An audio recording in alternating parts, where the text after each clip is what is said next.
All right, how you doing? And it's a beautiful, actually it's really nice day today. And I'm just waiting for to save my PowerPoint. And so I was going to talk a little bit about the 1950s and go from there. And just give me 1 second. I'm going to set something up.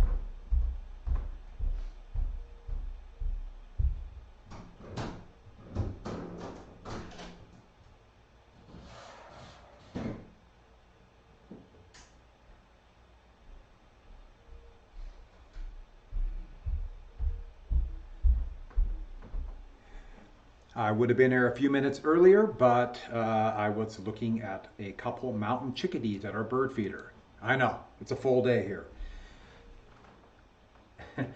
And I agree, it is tough. We have tried and tried and tried. Okay, so a couple things in really quick. We are going to have a little quiz over the 50s. Maybe I might ask like Truman Doctrine, a couple things. And it's just going to be a few multiple choice. It's just going to be I think like one short ID.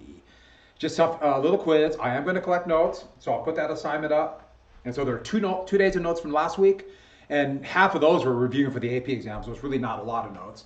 And then this week, and there'll be 4 days this week. And so we are going to go from there, and let's go ahead then and, oops, sorry.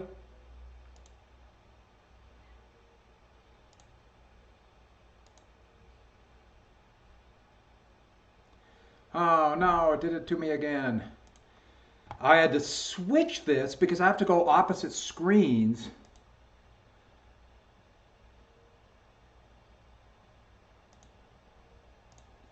When I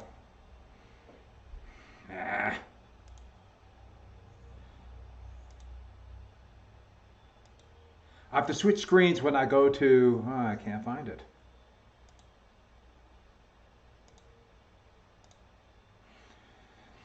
When I do it on Teams, I have to reverse the screens. It's just the way it works. And I had to do Teams for History of Rock and Roll for special topics.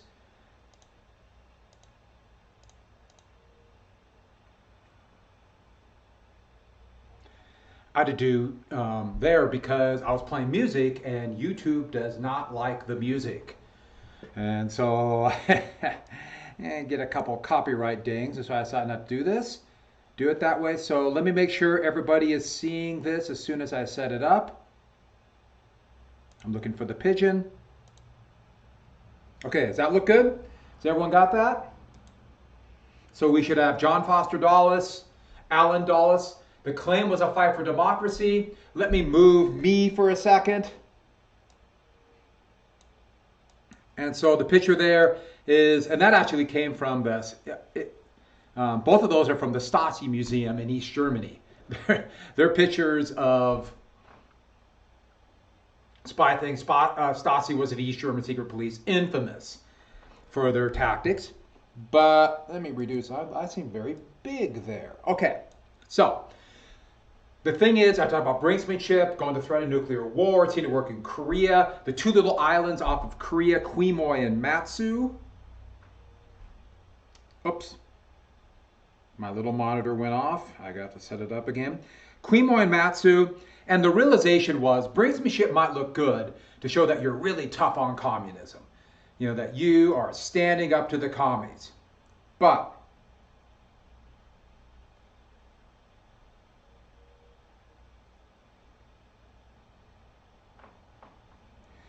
they really don't prove, or they are impossible to really use. Are you really going to risk blowing up the world for a couple little islands in the Formosa Strait?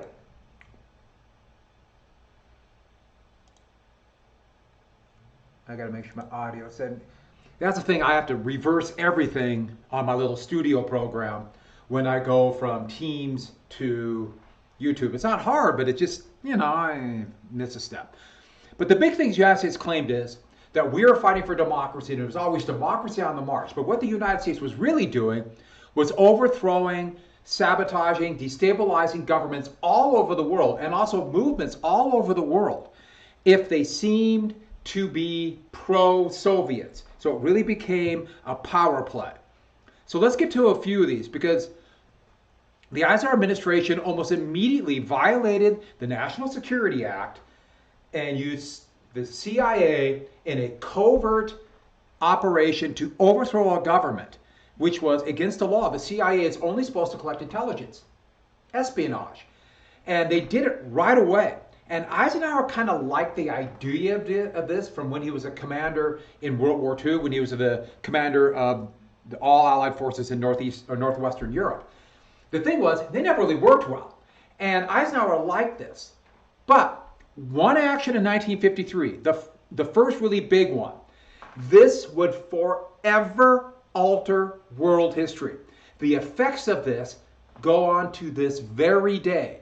It's hard to even describe what a big deal is. I should add one more thing about this. John Foster Dulles and Allen Dulles were involved with overthrowing a potential democracy in Syria who had just won their independence from France. And so they did that in 49. And they were able to do that because of the destabilization in Syria after losing, trying to stop Israel from being created. And so these guys thought they knew the game. But then Iran... Sorry, I swallowed something wrong.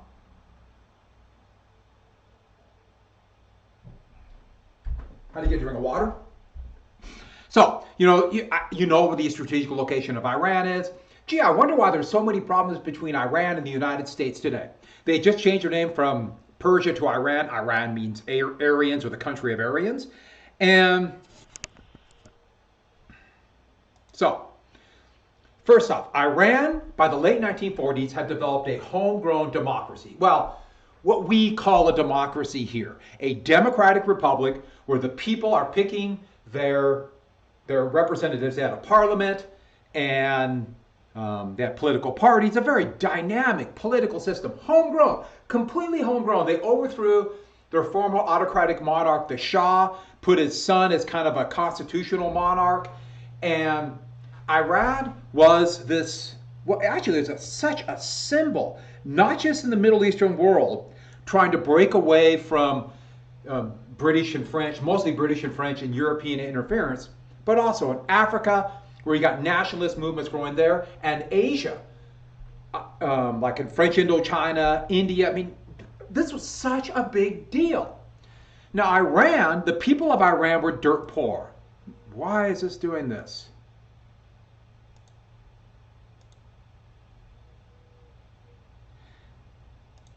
The people of Iran were dirt poor.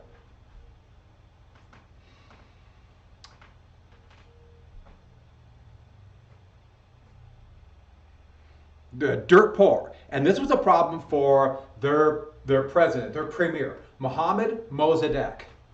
By the way, it's pretty funny. Yesterday we had a meeting and somebody told me I should look at Tizer Meats, and I looked at it, I thought, nah. And so that was the website. I'm thinking about, we're talking about eating less and shortages of it because, well, the economic issues going on right now. Maybe someday I'll talk a little bit more about that. But Mohammad Mossadegh was a nationalist, and he wanted to strengthen Iran. And Iran had one thing that was of great value in the 1950s, oil.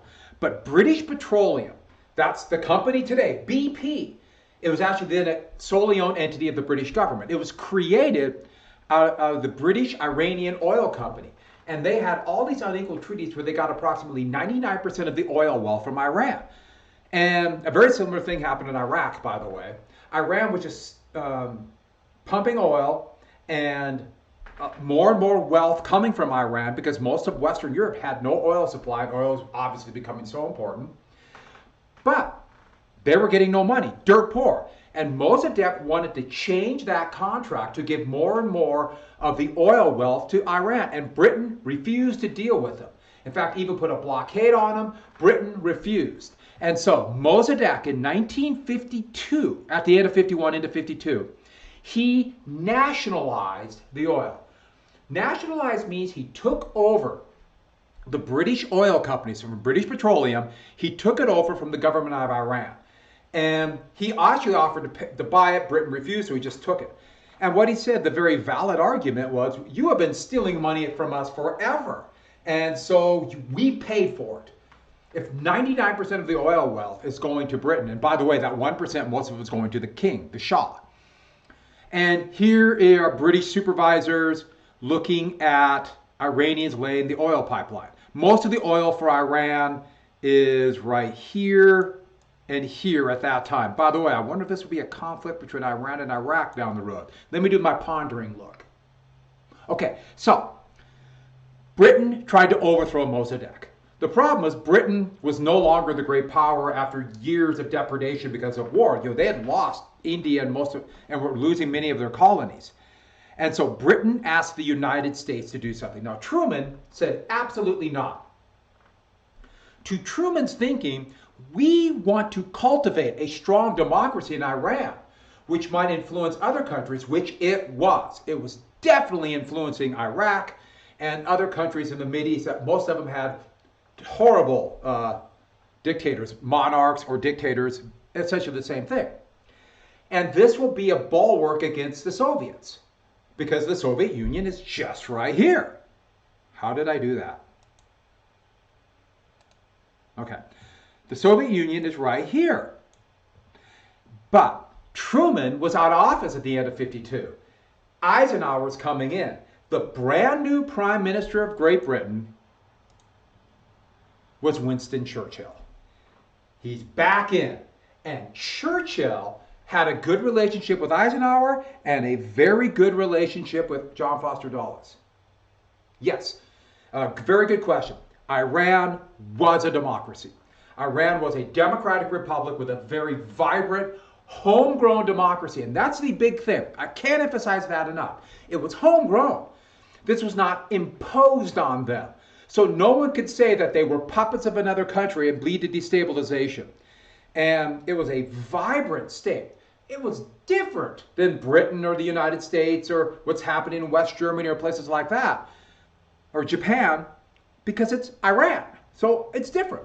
Yeah, it was a homegrown democracy. The Dulles brothers, and it already, Eisenhower, he was still president-elect when Churchill met with him. He had already said they're going to be head of the state and CIA. And they immediately said, we have to do something. But Truman very cleverly didn't come in and say, Mossadegh is stealing the oil that we stole from Iran. He's not saying that. What he said was, Mossadegh is a communist. He took over the oil.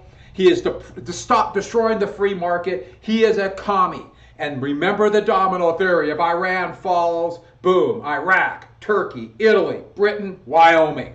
All like a row of dominoes. So, the brand new CIA, it's only been around for 5 years. They organized what's called Operation Ajax. And one of the sons of Teddy Roosevelt, Kermit Roosevelt, would lead this operation. And then his sons would lead an operation to help overthrow Iraq 5 years later. Wow, stuff is going to happen from this. But they called Operation Ajax. And their plan was pretty simple. Iran is dirt poor. If they just go off and buy off a bunch of army officers and say, hey, we'll make sure you get all the weapons you want. And most of them were pretty rabidly anti-communist.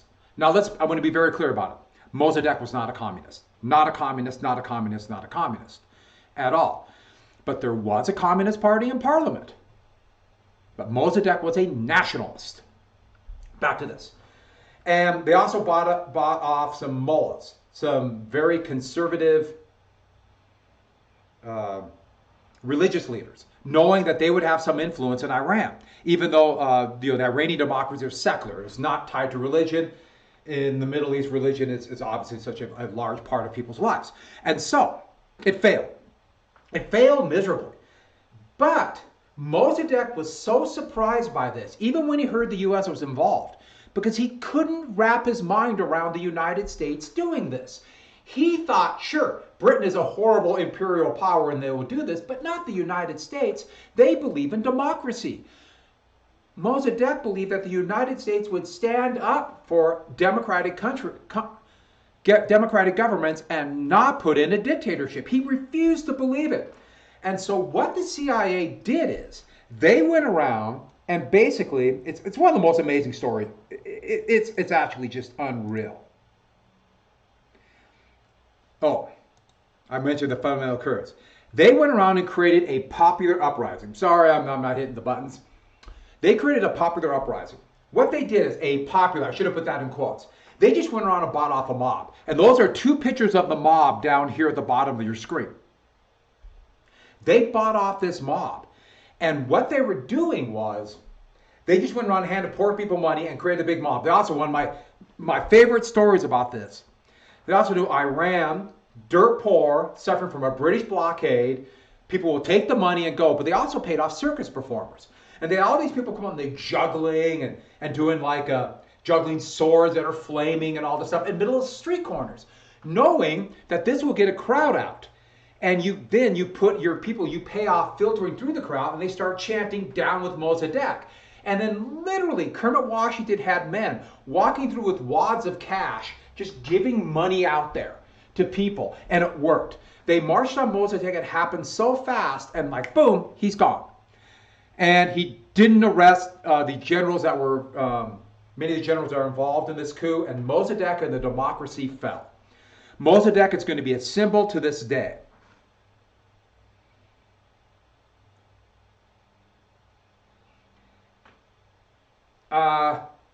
Yes, Jordan asked a really good question, and she's exactly right. They did the same thing the CIA did that they would try to do in Cuba, Nicaragua. We're not done. Guatemala, the Congo, Indonesia. Today, right now, they just tried to do it in Venezuela, Bolivia. The U.S. has tried that so many times. In fact, you could say they kind of started doing this. The legacy goes back to California in 1848, but also Hawaii in 1898. Yeah, this is exactly what happened. Yeah, well, the revolution was needed by countries who wanted to suck the oil revenue out. This was not a revolution that was needed, that was for the people. Now, the thing about it was, what I just told you, no citizen in the United States knew about the CIA.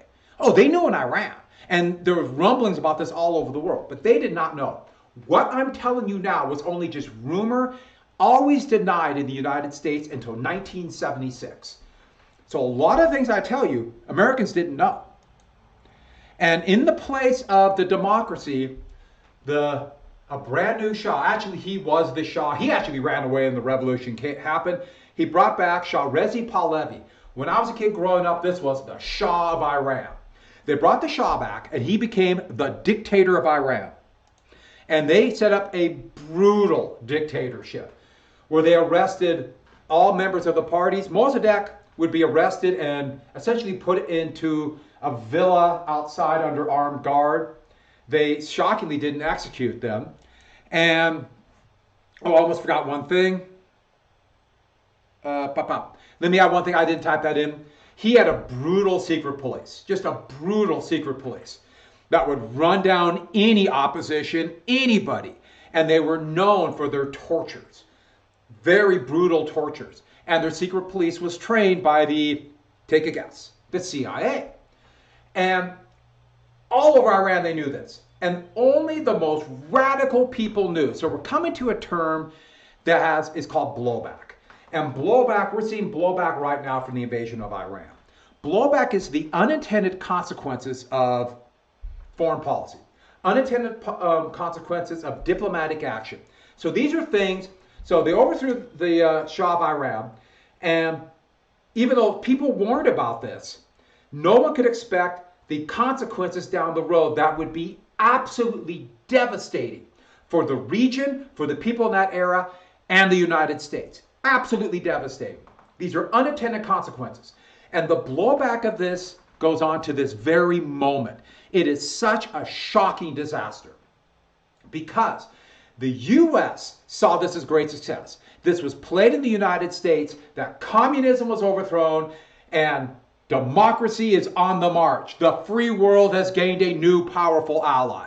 No, it was a dictator, and everybody around there knew it. And only the most radical people in Iran still have the courage to revolt. I mean, if you believe in Mossadegh and you're going to be tortured nearly to death and your family arrested, you're probably just going to shut up. And this is going to lead to the rise of a more fundamentalist, mostly Shia Muslims. Iran's about 70% Shia Muslim.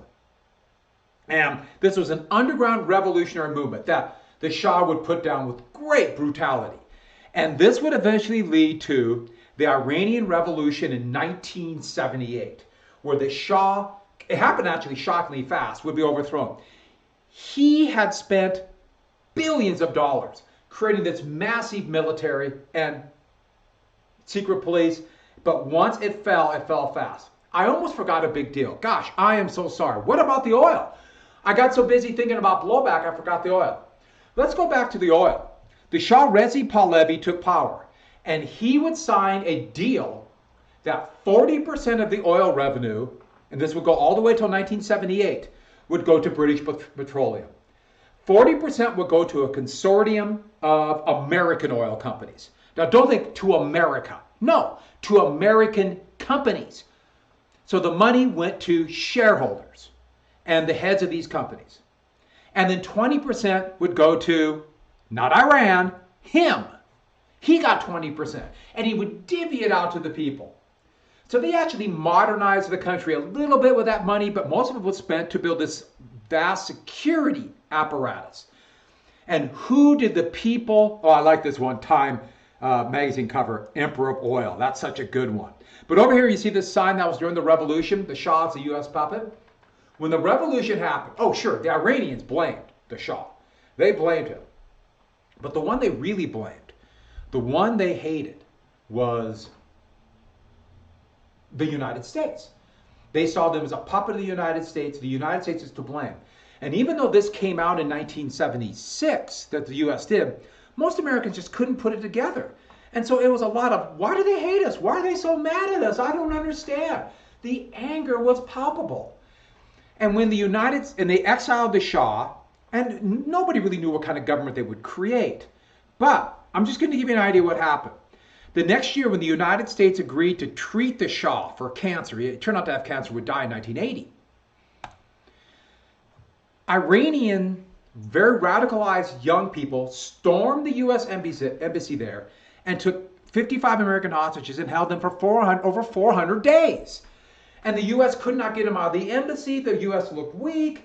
I mean, this also, because of this action, would lead to a very fundamentalist sectarian, which means religious-based government in Iran that blamed all their problems on the United States. Now, of course, they did a lot of it themselves. That's not the point. The point is, we can't necessarily control what Iranians do, but we can control what we do as a country. We, as a country, did this. And they, for very good reason, will never trust us. In fact, that's why when President Trump bailed out of the Iranian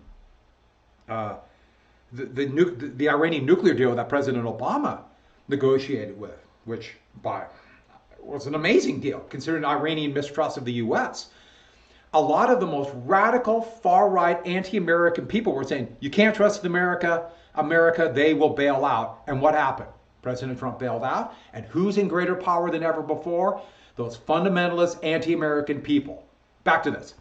So, ironically, Russia, worried about their Muslim population, and also a former client of theirs, Afghanistan, might be affected by this.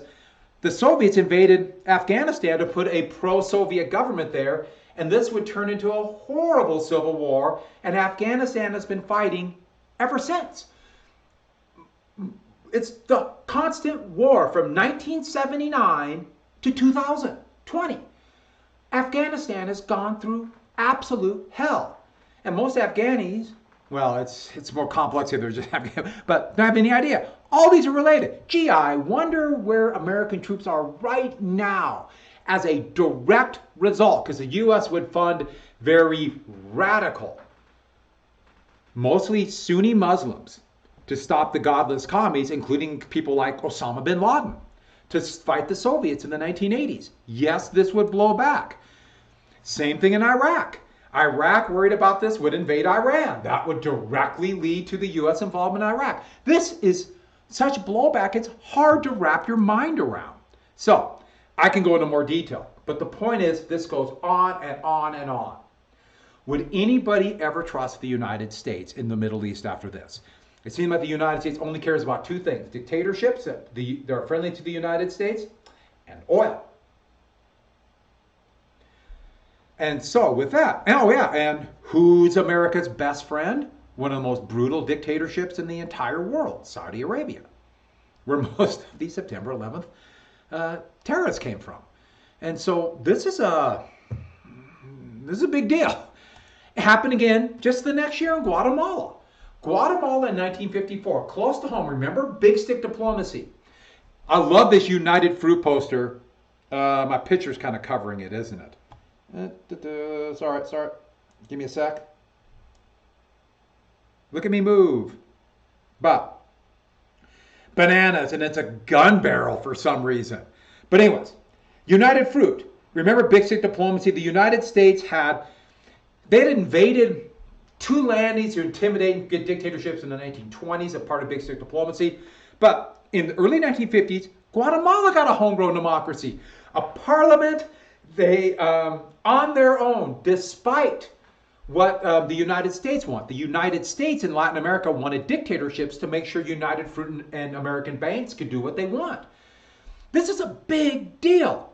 And part of the reason this happened was the encouragement of the Roosevelt administration way back in the 30s.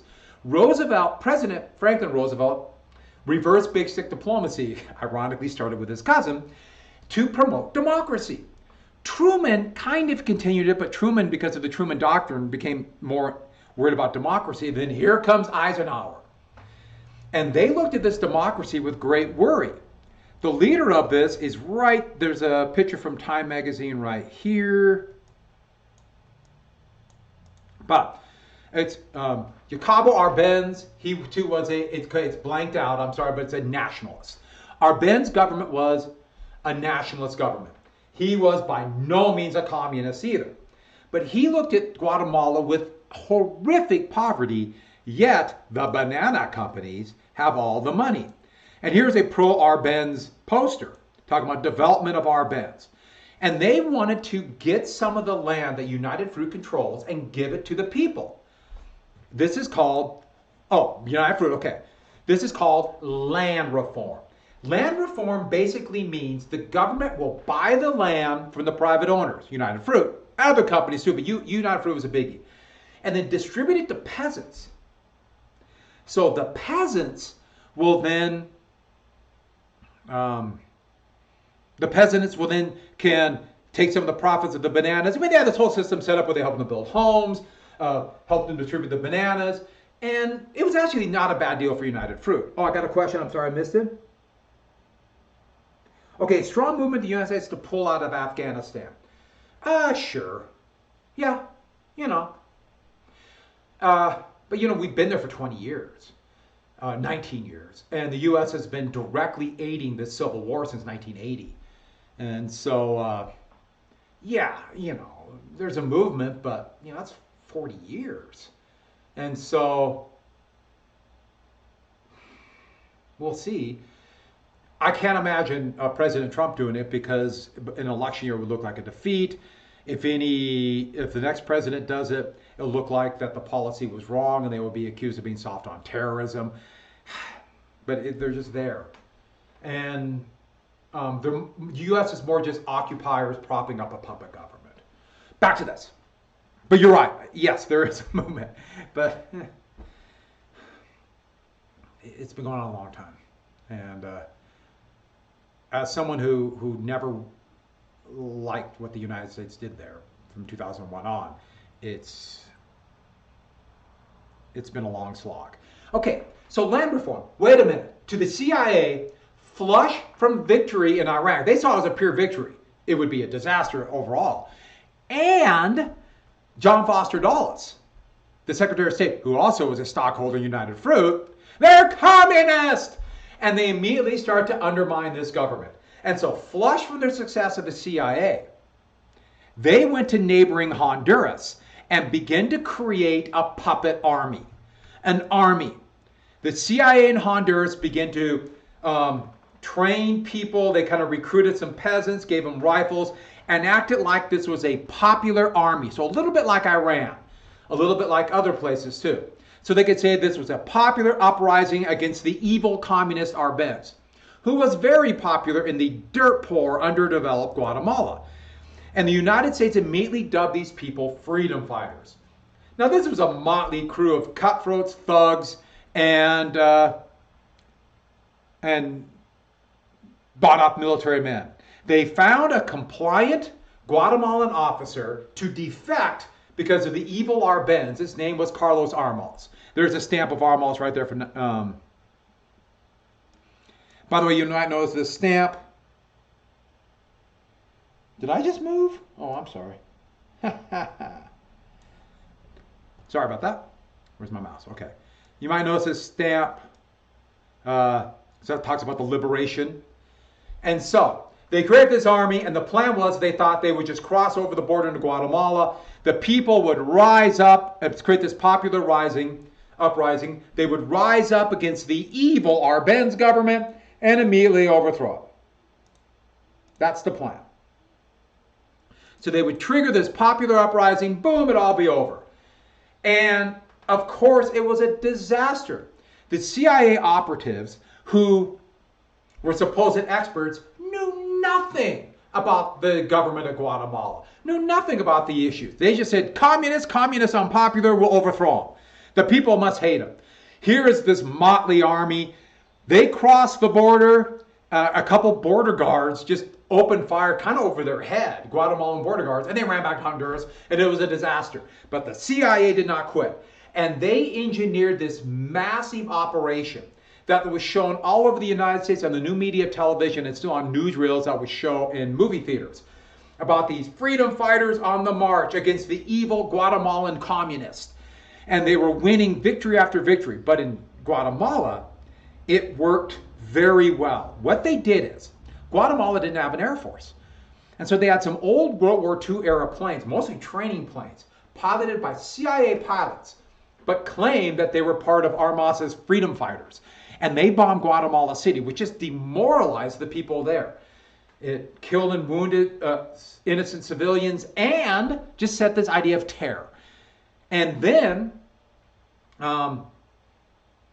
they set up a very powerful radio station in Honduras that would broadcast news into Guatemala saying, we're on the march, victory on the march. Armas's army's winning victory after victory. It wasn't happening. But people in Guatemala who didn't have access to news believed it. And then when they said that the Guatemalan freedom fighters were just on the border of Guatemala City, the U.S. Embassy put big speakers on its roof and broadcast battle sounds. So the terrified people of Guatemala City, seeing planes flying over, began to think maybe we are losing. Now, Arbenz knew this is all garbage, but he also knew the United States wants him out. And they will do whatever it takes, including maybe start a full-scale war. And so to save lives, Arbenz resigned and fled, went into exile. And here is Armas coming into the... Where's my mouse? There's Armas. By the way, I agree, that's a very unfortunate mustache. He's being driven into Guatemala City with all these other generals, all with Guatemalan insignia, but they're all U.S. Army uniforms. And see this guy? That's a CIA man. The CIA even drove him in. And they immediately created, this is what it was said in the United States, a democracy.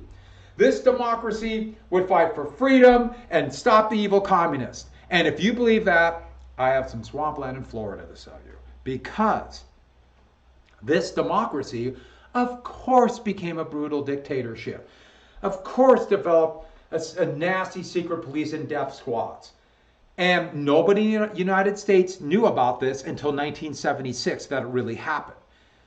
But they knew all over Latin America. There's no coincidence that this led to places like, let me throw an example out there, Cuba, to be like really scared of the United States. This is a big deal too. Poor Guatemala. Guatemala is going through hell right now. And it all stems from this, because you can imagine, not only the United Fruit keep their land, but they got even bigger tax breaks and other advantages. And Guatemala is dirt poor to this day. And it comes from this. There would be intense blowback. In 1979, Vice President Nixon would go to Venezuela, to go to Caracas, and also to Colombia. And they were expecting almost like a hero's welcome, this fighter against communism. Nixon was trying to He's tried to show what a great foreign policy leader he was, setting up his presidential run in 1960. And they was met with crowds that came and attacked his limousine and nearly overturned it, started taking bricks to the roof, and they thought Nixon might be killed. So, with that, there are other examples. Iraq in 58. I wonder if that's going to have any issue. We'll see the Congo by 1960, Indonesia. All these things are happening, but I want to give you two good examples with horrible blowback in both continents. But also the United States did something it had never done in its history. They literally called it Pac-Mania. They set up military pacts, military alliances all over the world to surround the Soviet Union. Remember, containment and the Truman Doctrine. One we've already mentioned, the North Atlantic Treaty Organization, which still exists, NATO. Another one that's going to be really big deal, SEATO, Southeast Asia Treaty Organization. Southeast Asia Treaty Organization. And that would be here. And one of the big members was a brand new independent nation of Vietnam, which would come in 1955.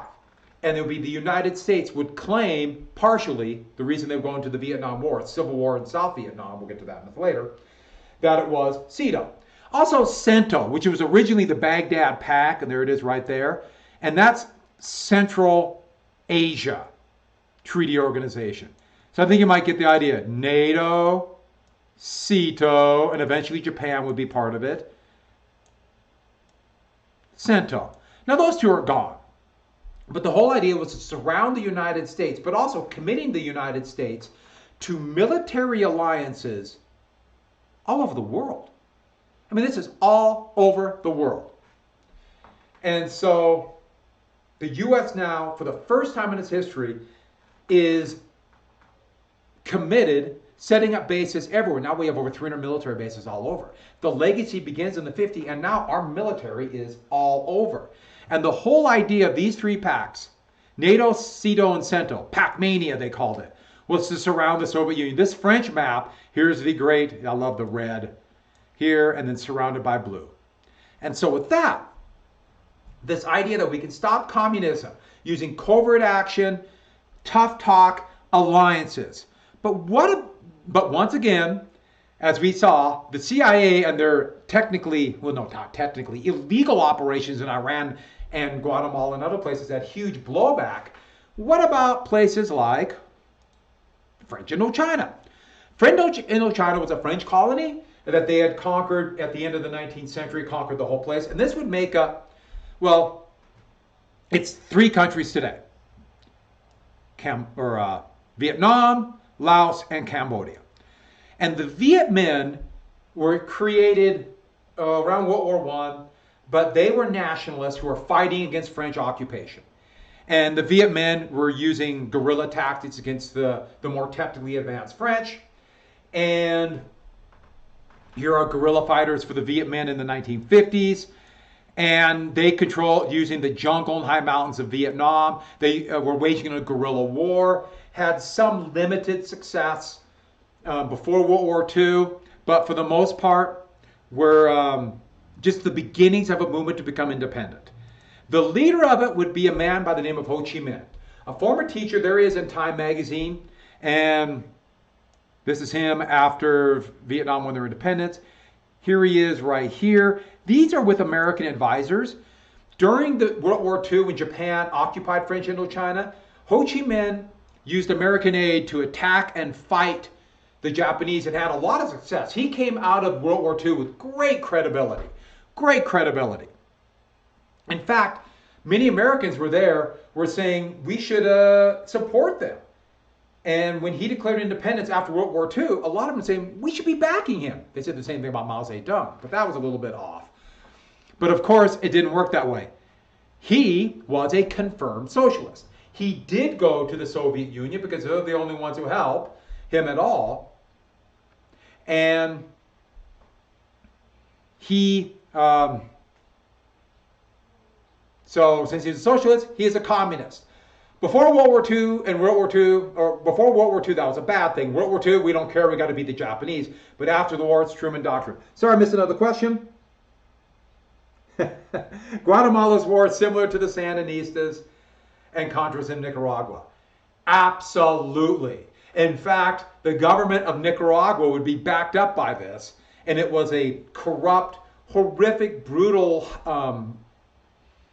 hereditary dictatorship called the Somoza family. And that's who the Sandinistas fought. It's ironic now that the leader of the Sandinistas, who was fighting for freedom and democracy, is now a pretty brutal dictator in Nicaragua. But yeah, exactly. And they're exactly related. In the U.S. would try to create a fake army to overthrow Nicaragua called the Contras, which was almost exactly what they tried to do in Guatemala and Cuba and other places. It's amazing how these things just keep coming around again. I should add, though, if nobody knows this history, if you don't know the history, if you don't, then it's easier to have leaders convince you they're doing the right thing, that they've come up with an original idea that will solve a problem, even though it's been tried in the past and failed. We're going to keep doing the right thing, or the same thing. I mean, right now we have, what is it? Of the bottom 50% of income earners, 40% have lost their job in the last 6 weeks. And what is the solution? We're going to try it again. More money to rich people. Maybe that is the solution, but they just keep cycling these back around. Okay, so he's a communist. He actually was at Versailles. Ho Chi Minh went to Versailles in 1919, well, Paris, that would lead to the Treaty of Versailles, to ask for independence. We deserve self-determination too. Remember, Wilson wanted self-determination, didn't happen. So, once China became the People's Republic of China, or Red China, and because of the domino theory, Truman Doctrine thinking said the United States has got to do everything to stop Ho Chi Minh and the Viet Minh. That meant that the United States is going to help France regain their colony and hold it. The U.S. is going to help France be a brutal colonial empire. Now, France, after World War II, wanted to reestablish their empire to kind of get some credibility. It became a source of pride. They did the same thing in Algeria, which would lead to a horrific civil war in Algeria. But, so U.S. aid went to France. And France would soon have over 500,000 soldiers fighting in Vietnam. In fact, by 1952, 50% of all the money going to the French effort to keep their colony was given by the United States. I want you to ponder this for a second. The United States, who claims to be for democracy and won its independence from an empire like Britain, is now funding France to hold on to their empire under the guise of anti-communism. Now, of course, to the people of Vietnam, Cambodia, and Laos, they didn't care. And by 1954, the French wanted out. They had suffered horrific casualties. They realized they can't hold on, especially in the north. They only basically held this triangle right here around Hanoi. There was more solid French backing down here. The French had held that longer. There were a lot more people who adopted, the big thing was Catholicism, and when the majority of the population were Buddhist. And this, so they had stronger support down there. Cambodia and Laos, it's different, they're ethnically different, and so it's just different. But by 54, the French wanted out. But the U.S. is saying, you have to stay or the communists will win. Vietnam, Philippines, Wyoming, the domino theory. And so the French tried a big operation in a place called Dien Bien Phu. Now, let's go back to this map right here. Dien Bien Phu is right here. And what their thought was, it's outside of the area they control. If they could cut off a major Viet Minh supply route from China, I should add, China and Vietnam don't like each other. And the United States never understood that. We just assume one communist is the same as another one. Red China and Viet Minh. Oh, sure. Mao Zedong would help the Viet Minh partially. Remember, he was at that time fighting against the United States in Korea, or just ending that war. And he saw that as a big threat. So politically, it was a big deal for him to show he is the fighter for freedom. But China had occupied Vietnam. Vietnam has always looked at China as brutal dictators, and China's looked down on Vietnam. They are not friendly today and are potentially going to war right now. in the South China Sea. Part of the reason why the United States now is very close to Vietnam, irony of ironies. But we never understood that. We never understood they really didn't like each other. So even though China was helping Mao, we didn't understand that. In fact, we would get quite a shock. In 1979, after the Vietnam War had ended, China and Vietnam would fight a bloody war that tens of thousands of people would die right along this border. But back to this. By 54, the French won out. And so they thought they could do a lightning-like strike and take this very important supply base at Dien Bien Phu. So there's Dien Bien Phu, cut off the supply line. Now, the French helicopters were a brand new technology. They only had a couple helicopters, but they had parachutists. And parachutists had a big advantage. They could surprise the Viet Minh. The only problem is, how do you get parachutists out? One of the reasons the United States thought they could win in the guerrilla war in South Vietnam is we had helicopters. But we can win with helicopters. We don't need as many men. Helicopters are quick dash in, dash out. So they dropped parachutists in, took surprise, and took the city of Dien Bien Phu. There are the parachutists landing right there. It worked, but then what? They took the city, and then quickly the Viet Minh surrounded them. And this became one of the biggest issues in the United States. Over and over again, all of a sudden, what about Indochina? Everybody knew the United States had been giving weapons to the French, and now they're at Dien Bien Phu, and it looks like it might have been a trap. So here's a cartoon talking about Uncle Sam saying, come, come now, let's see how clever you are, the Indochina problem. And here are, well, Republicans are now in power, and they had been blaming Truman, the Truman administration, for losing China and being traitors. All right, now you have your problem. But the problem is, what's the problem? I know I sound like I'm being redundant there. The problem is that France wants to maintain their colonial empire, and the people of that empire want them out. And yet we're supporting the French, who also want out too. And so the Viet Minh laid siege and surrounded it and overran the airports. So only supplies could be airdropped into France. So you can see the high mountains where the Viet Minh put anti-aircraft guns. And soon, here are the trenches where the French soldiers were in. And for months, this is all people could talk about. What if they lose Dien Bien Phu? What if they lose Dien Bien Phu? And President Eisenhower seriously considered using nuclear weapons, not just U.S. air power, nuclear weapons to lift the siege. He even went to the Senate Majority Leader, who would make that position into one of the most powerful positions in all the United States. The Senate Majority Leader was a man by the name of Lyndon Johnson. And he went to Lyndon Johnson and said, would you be willing to support the U.S. sending troops in and maybe even nuclear weapons? And Johnson said, no, that's crazy. We can't do that. That would be insane. And so we would look like we're fighting for colonial power now, and that would destroy our image as fighters for democracy everywhere.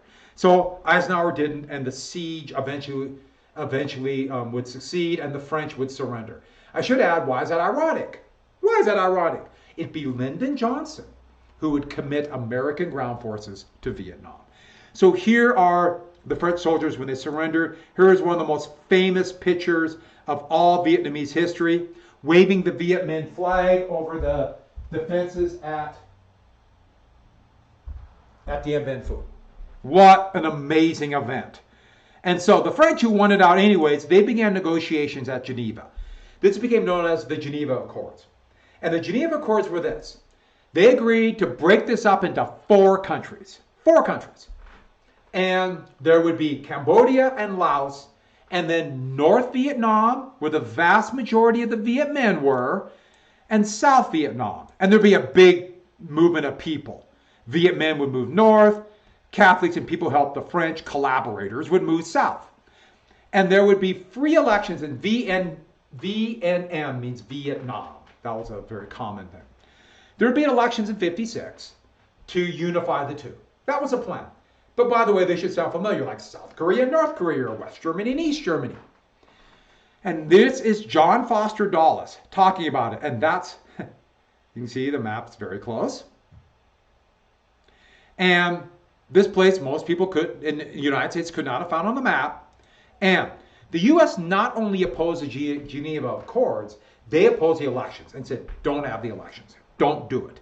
If you have the elections, if you have these elections, Ho Chi Minh would win. And therefore, that communist would take over South Vietnam. And there goes Cambodia, Thailand, India. I mean, you get the point. And so with that, the U.S. opposed, and there was no election. The South nixed the election, said we won't have an election. So at U.S. aid, they said, we're going to violate the Geneva Accords and have no election. And so the South is going to create their own independent government, and the North. Now, the North has a big advantage. They already have Ho Chi Minh. It's an advantage. So they nixed these elections. And so this would be the beginnings of the Vietnam War as we know it. It starts with French Indochina and moves here. So it starts in the Eisenhower administration. So the U.S. violated the treaty, and they said, of course, Ho Chi Minh would cheat. Well, he would win. He would have won without a doubt. And so the U.S. goal became from then till 1975 a permanent South Vietnam, 2 Vietnams. When you hear the Vietnam War, it's not the United States fighting Vietnam. It's the United States fighting to keep South Vietnam. And there was a dictator who was backed by the United States named Nguyen Diem. And Diem would be this U.S.-supported dictator. And he'd become a member of CETO. Diem was against French rule. He had actually been exiled by the French and living abroad in various places. And so when he came in to be the leader, the U.S. could claim, we didn't put him in there. He was chosen by the South Vietnamese, which was true. But the U.S. supported him. And now they claim they're going to create a democracy. That's Eisenhower, Dulles, and right there is them. By the way, you notice me saying with a kind of a TZ. When the French came, they forced Vietnam to go to Latin letters, same letters, the English. And since this was originally an alphabet of 10,000 letters, there's all kinds of different pronunciations, just as there are in the United States. So this could be a D, like D, like Dien Bien Phu, or a Z, Sui Zem. And you notice it has a picture of Newsweek holding Southeast Asia. As we saw, we're holding against the communists. So we're not even looking at this like what's best for the people of Vietnam. We're looking at it like anti-communism. So there's them. And we begin to back them up. Soon a civil war would erupt in South Vietnam. A civil war. And these would be people who want, what were they fighting for? The election. The Civil War is to have that election. And most of the people wanted Ho Chi Minh, but this election began in the countryside of South Vietnam. Eventually, Ho Chi Minh in the north would try to create a uniform command for these guerrillas at the end of the decade, and they became known as the National Liberation Front. There's one of their flag that's actually from 71. And these show the irregular guerrilla fighters. It's pretty traditional for people to wear black.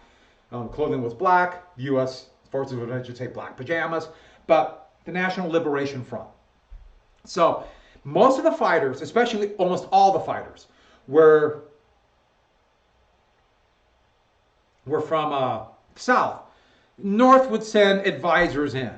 Now, Diem, wanting American support and knowing how to pull the strings, is like Pavlov's dog. You put out the meat and they start salivating. What did he say? The National Liberation Front are a bunch of communists. Now, there were definitely socialists in charge of that and communists from North. But most of them just wanted the elections. But they were known as, these are the Vietnamese communists. And out of the Vietnamese communists would come the Viet Cong. Vietnamese communists, Viet Cong. And that would convince the United States we must send more aid. And thus, in South Vietnam, a civil war would develop with U.S. aid. The North would send aid to the Viet Cong, and the United States would start sending millions of dollars of aid for the South Vietnamese military, which was a brutal dictatorship. And beginning in the late 1950s, the United States started sending U.S. military forces to train South Vietnamese. The first United States soldier to die in Vietnam was 1959 in South Vietnam. So if you go to the Vietnam War Memorial, which someday when we can travel again, I highly recommend it. Go look at that memorial. It's pretty amazing. One thing I should add with that, this is leading up to the Vietnam War. I think we need a little bit of a palate cleanser. And hopefully you can hear this. And I did this. Oops.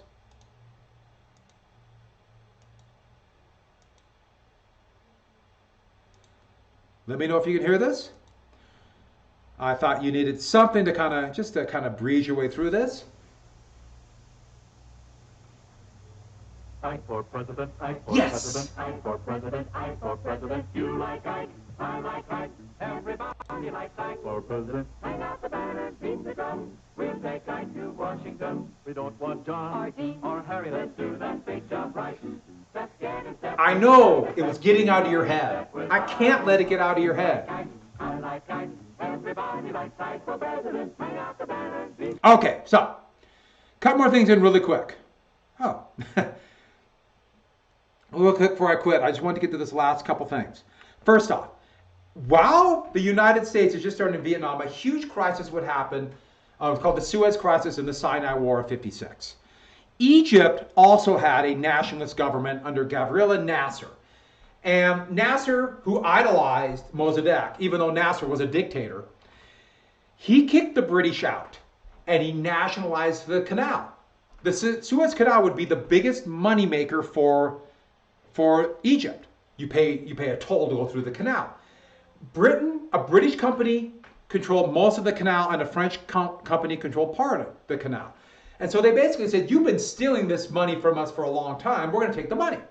The thing you should remember about this is that Britain and France, both devastated by war, needed every penny. To their point of view, this was a direct threat on them. We stole this fair and square, which is just amazing.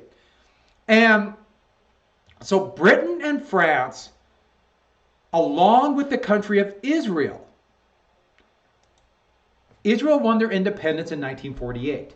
And they were a relatively weak, very almost socialist country at that time, which is so weird to think about today. And Israel felt threatened by all their enemies, including the growing power of Nasser. And part of what Nasser would do is say, we will liberate the people of Israel. If you've ever heard the term Palestinians, the term Palestinians would come about after Israel won their independence. And those are the Arabs who lived in what is now Israel, who had lost most of their property, most of the land, to this day. Most of the people who lived in what is now Israel live in reeking refugee camps since 1948. And so Nasser, who never really cared, would make a big deal. We're going to liberate them. And so those three unified. I should add, Israel had no real friends except for France. France was Israel's friend because the biggest reason was French guilt over aiding Germany in the final solution, the Holocaust. But they all said Nasser was going to attack, and all three attacked Egypt and took the canal right away. Took it. Nasser's military was not ready. It still was modernizing. The U.S. actually was furious at it. The U.S. was trying to build allies in places like Egypt, Syria, Jordan, Iraq, Iran, to stop communists. And as they saw it, this will destabilize all that they've done. And so they basically ordered Britain and France and Israel to leave, or they'll cut off aid. And they left. And you might think, okay, why is it such a big deal? This would radically change the Middle East. I forgot to say this. The U.S. now will be directly involved in the U.S. or in the Middle East. In 1958, the U.S. would send troops to Lebanon. And now the U.S. is indirectly, as I mentioned, the CIA, and now directly. And this will set up future wars now as Israel, with Britain and France now cowed and really humiliated, Israel feels all alone. Even though they are extremely powerful, much more powerful than people realized. In 1956, there'll be a dictatorship in Hungary. Yeah, I want to get to this. And in 1956, the people of Hungary removed a Stalinist dictator. I am going to stop right there. So, no, let me get this. No, I'm stopping. So I'm going to finish this tomorrow. And by the way, this statue, I've seen it. That's me right there. No. So I'll start with Hungary right there. So there'll be a quiz over the 50s. I'm just fascinated by this era because